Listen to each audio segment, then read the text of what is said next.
e grazie di aver partecipato a questa mostra di lavori e a questa esibizione di canzoni e poesie. Come prima cosa volevo parlare del pittore Antonio Conventi. Antonio Conventi è un autodidatta, ama molto dipingere, sia a Venezia che i posti che lui ama. Tra i posti che lui ama c'è Sappada e la montagna, infatti questa mostra è della montagna. È un autodidatta che però ha coltivato questa sua passione iscrivendosi e partecipando a un corso di pittura della Scuola Grafica Internazionale.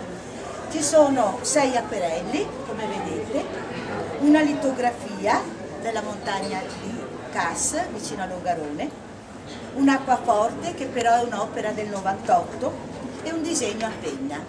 Ecco, la cosa importante non è tanto, è lo spirito di questa mostra, che è lo spirito che noi veneziani abbiamo, perché visto che siamo nati nell'acqua, amiamo i monti, per cui la cosa opposta.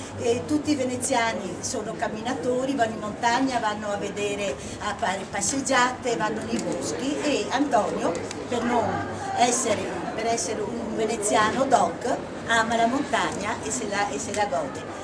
Gli ultimi disegni, questi di Sappada, li ha fatti quest'estate e questa è l'occasione di guardarli insieme.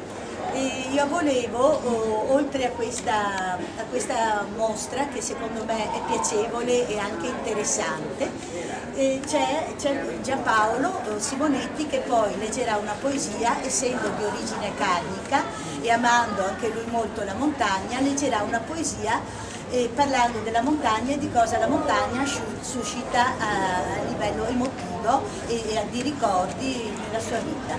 L'ultima cosa, ci sarà un coro di amici che canteranno canzoni di montagna per creare l'atmosfera e buon ascolto.